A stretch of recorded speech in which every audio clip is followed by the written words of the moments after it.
What did you have for lunch today? Was it a sandwich, a pizza, rajma rice, or the queen, Maggie? What did you have yesterday? Was it the same? There are so many choices when it comes to food. That's why it is so hard to decide what to eat. Aren't you always confused when your moms ask what to pack for lunch or when you need to decide what to order? But did you ever wonder where does all this food comes from? Is there a never-ending space where all the yummy food items are kept? Let's unwrap this tasty riddle.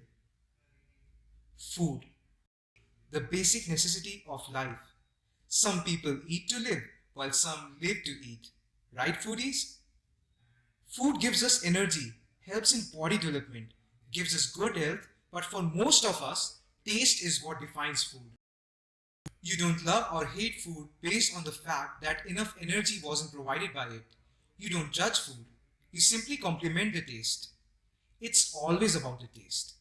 But why do different food items taste different? Is it because of their color, shape, size, or is there something more to it? Let's find out.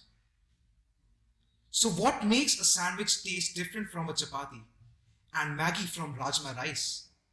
It's really simple. These food items taste different because we cook them differently.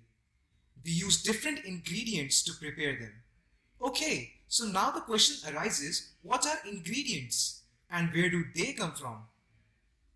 Now, if you have ever made a sandwich or seen your mother making it, what does she do?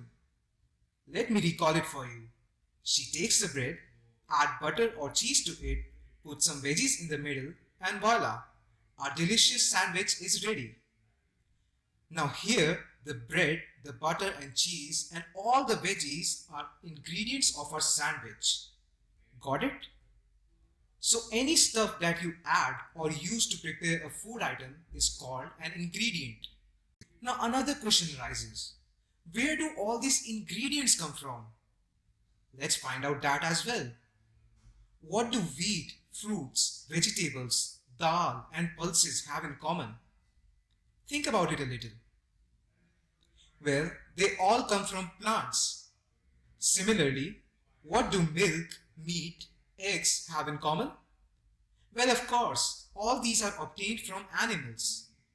Thus, we see all the major ingredients are basically either plant or animal products. But we will explore that topic later. Just like you can't eat a whole day's meal in a single go, we will serve the remaining tasty information in the upcoming videos. Till then, bon appetit!